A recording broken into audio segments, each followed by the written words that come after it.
every single person that you or I has ever known is dead! I Am Legend 2 is confirmed, with Will Smith reprising his role as Dr. Neville. Today, ScreenRant lists 3 things that could happen to Neville in the sequel.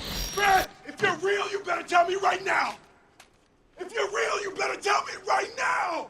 Neville could try to find a humane way of developing a cure for the virus that made the Darkseekers. Dr. Robert Neville notably died in the theatrical ending of I Am Legend, sacrificing himself to save the cure and his fellow survivors from the attacking Darkseekers. However, things play out differently in the original ending. Now called the alternate ending and found in the special edition DVD, this ending sees Neville surviving, but he also realizes that he was wrong to inhumanly experiment on Darkseekers to find the cure. After releasing his female test subject back to the Darkseekers, it dawns on Neville that the vampires see him as a monster of legend. He then abandons his research and joins Anna and Ethan to travel to the survivors colony in Vermont. Not only is this ending more faithful to the book, it's also where I Am Legend 2 will be picking up the story.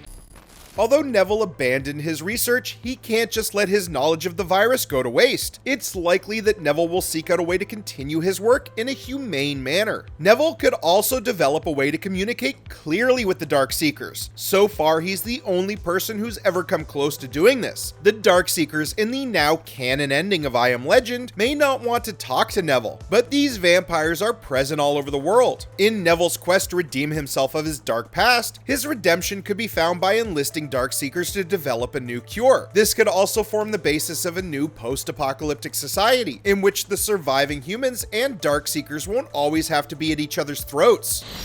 Finally, Neville might encounter the living undead from the book. In Richard Matheson's original novella, there are 2 types of vampires: the feral ones seen in the movie, and the living undead, vampires who retain their human intellect and personality. In the book, Neville considers joining the living undead, who have formed their own new society and are working on curing themselves. However, when he witnesses the living undead joyously killing a group of feral vampires, he changes his mind. With I Am Legend 2 retaining the more book-faithful original ending of the first movie, it's possible that more elements of the source material will be in the sequel. Depending on their role in the established world and story, the living undead could make I Am Legend 2 a unique entry in the oversaturated post-apocalyptic genre. How do you think things will play out for Will Smith's Dr. Robert Neville in I Am Legend 2? Tell us in the comments, and stay tuned to ScreenRant for more updates on the sequel.